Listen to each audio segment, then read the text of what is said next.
നമസ്തേ, പ്രീതാസ് ഗലറിലേക്ക് സ്വാഗതം. എല്ലാവരും സുഖമായിരിക്കുന്നു എന്ന് വിശ്വസിക്കുന്നു. ഇന്ന് നമ്മളിവിടെ കുട്ടികൾക്കും മുതിർന്നവർക്കും എല്ലാവർക്കും ഇഷ്ടപ്പെടുന്ന വളരെ പെട്ടെന്ന് തയ്യാറാക്കാൻ പറ്റുന്ന ഒരു പഴത്തിൻ്റെ സ്നാക്കാണ് ഉണ്ടാക്കാൻ പോകുന്നത്. അപ്പോൾ വീഡിയോ എല്ലാവരും സ്കിപ്പ് ചെയ്യാതെ മുഴുവനായിട്ട് കാണുമെന്ന് വിചാരിക്കുന്നു. വീഡിയോ ഇഷ്ടമായിട്ടുണ്ടെങ്കിൽ ഒന്ന് ലൈക്ക് ചെയ്യാനും മറ്റുള്ളവർക്കൊക്കെ ഷെയർ ചെയ്ത് കൊടുക്കാനും മറക്കില്ലല്ലോ. സബ്സ്ക്രൈബ് ചെയ്യാത്തവർ ഒന്ന് സബ്സ്ക്രൈബ് ചെയ്യാനും മറക്കല്ലേ. എന്നാൽ ഈ പഴം സ്നാക്ക് എങ്ങനെ ഉണ്ടാക്കുന്നതെന്ന് നോക്കാം. സ്നാക്ക് ഉണ്ടാക്കാൻ വേണ്ടിയിട്ട് ഞാനിവിടെ വലിയ 2 നല്ല പഴുത്ത നേന്ത്രപ്പഴം എടുത്തിട്ടുണ്ട്. നല്ല പഴുത്ത പഴമാകുമ്പോഴാണ് സ്നാക്കിന് നല്ല ടേസ്റ്റ് ഉണ്ടാവുക. ഇനി ഇതിൻ്റെ തൊലിയൊക്കെ ഒന്ന് കളഞ്ഞിട്ട് ഇതൊന്ന് കട്ട് ചെയ്തെടുക്കണം. അത് നിങ്ങൾക്ക് ഏത് ഷേപ്പിൽ വേണമെന്നുണ്ടെങ്കിൽ കട്ട് ചെയ്യാം. ഞാനിപ്പോൾ ഇതുപോലെ ഒന്ന് ചെരിച്ചിട്ട് കട്ട് ചെയ്ത് കൊടുക്കുകയാണ്. ഷേപ്പിന് കുറച്ച് ഭംഗി ഉണ്ടായിക്കോട്ടെ എന്ന് വിചാരിച്ചിട്ടാണ് ഇതുപോലെ കട്ട് ചെയ്യണത്. പിന്നെ കട്ട് ചെയ്യുമ്പോൾ ഇതുപോലെ കുറച്ച് കനത്തിൽ കട്ട് ചെയ്യണം. ഒരുപാട് നൈസായിട്ട് കട്ട് ചെയ്യേണ്ട. ഇതുപോലെ ഒന്ന് കനത്തിൽ ആ 2 പഴവും ഒന്ന് കട്ട് ചെയ്തെടുക്കുക. ഇപ്പം ഞാൻ ആ 2 പഴവും ഒന്ന് കട്ട് ചെയ്തെടുത്തിട്ടുണ്ട്. ഇതുപോലെ കുറച്ച് കനത്തിൽ ഇങ്ങനെ ചെരിച്ചിട്ട് കട്ട് ചെയ്തെടുത്തിട്ടുണ്ട്. ഇനി നമുക്കിതൊരു പ്ലേറ്റിലേക്ക് മാറ്റാം. ഇനി ഇതിവിടെ ഇരിക്കട്ടെ.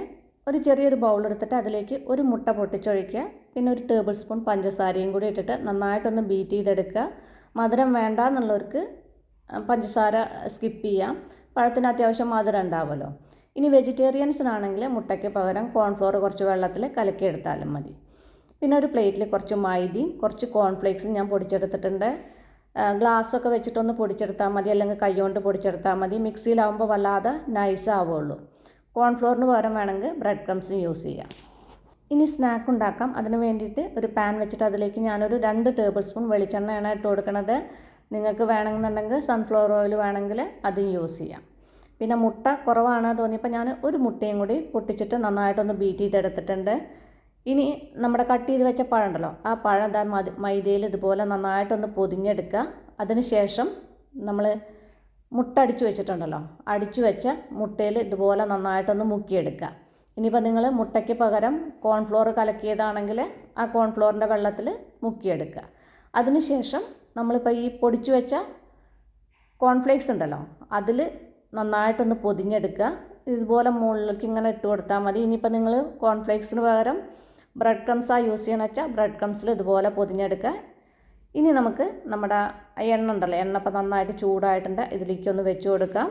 ഇതുപോലെ ബാക്കിയുള്ളതും കൂടിയും ചെയ്തെടുക്കാം.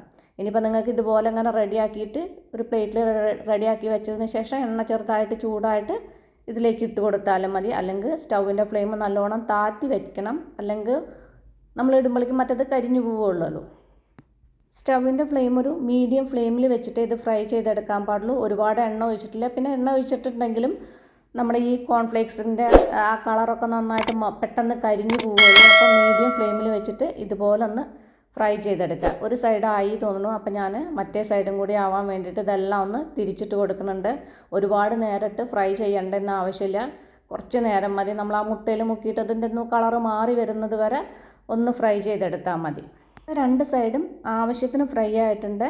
ഒരുപാട് ഫ്രൈ ചെയ്യേണ്ടെന്ന് ആവശ്യമില്ല, കാരണം മുട്ടയിലൊന്ന് മുക്കിയിട്ട് കോൺഫ്ലേക്സിൽ പൊതിഞ്ഞിട്ടൊന്നും ഇതല്ലല്ലോ, അപ്പോൾ ഒരുപാട് വേവാനൊന്നുമില്ല. ഇതുപോലെ ചെറുതായിട്ടൊന്ന് ഫ്രൈ ചെയ്തെടുത്താൽ മതി. ഒരുപാട് ഫ്രൈ ആക്കി കഴിഞ്ഞാൽ ഇതിൻ്റെ കോൺഫ്ലേക്സിൻ്റെ കളറൊക്കെ മാറി കാണാനൊരു ഭംഗി ഉണ്ടാവില്ല.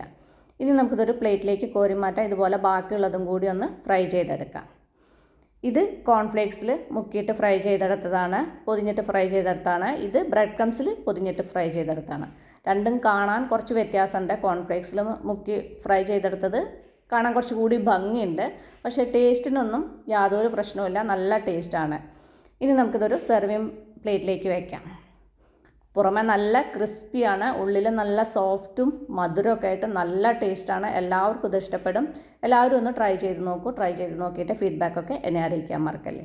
അപ്പം നമുക്കിനി അടിപൊളി പുതിയ റെസിപ്പിയുമായി കാണാം. നന്ദി, നമസ്കാരം.